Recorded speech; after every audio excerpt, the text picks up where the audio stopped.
தாய் தமிழ் உறவுகளுக்கு வணக்கம். செருப்பு தைக்கும் தொழில் இது ஒரு பாவப்பட்ட தொழில் என்று சொல்லலாம். சமூகத்தில் கடைக்கோடி தொழில்தான் இது.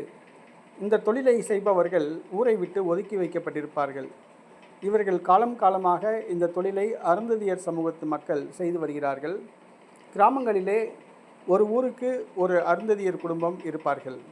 அவர்கள் அங்கே குடியிருப்பார்கள். ஊருக்கு வெளியே கூரை போட்டு குடியிருப்பார்கள்.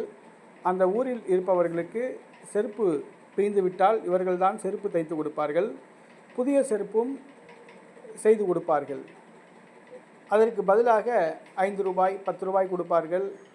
வீடுகள் தோறும் தினந்தோறும் அவர்கள் சாப்பாடு கேட்டு பாத்திரங்களை ஏந்தி செல்வார்கள். சாப்பாடு பெற்று சாப்பிடுவார்கள். அந்த வீடுகளில் நடக்கும் திருமண காரியங்களின் பொழுது வீட்டு வேலைகள் பார்ப்பார்கள். அவர்கள் செய்கின்ற ஏவல் வேலைகளை இவர்கள் செய்வார்கள். இவர்கள் பரம்பரையாகவே இந்த தொழிலை செய்து வருகிறார்கள். இவர்களுடைய சமூகம் படித்து முன்னேறுவது ஒரு கேள்விக்குறியாக உள்ளது.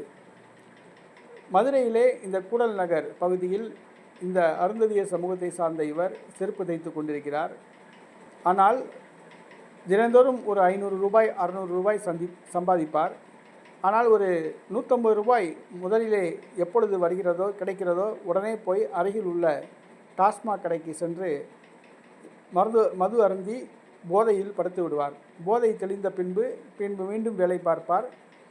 பின்பு கிடைத்த காசை எடுத்துக்கொண்டு வீட்டுக்கு செல்வார். செல்லும் பொழுது மீண்டும் டாஸ்மாக் கடைக்கு சென்று குடித்துவிட்டு தான் செல்வார்.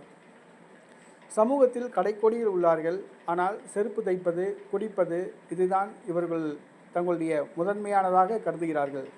தங்களுடைய பிள்ளைகளை படிக்க வைக்க வேண்டும், சமூகத்தில் முன்னேற வேண்டும் என்ற அக்கறை இவர்களுக்கு கிடையாது. இவர்களுக்கு தன்னார்வ அமைப்புகள் உதவ முன்வர வேண்டும்.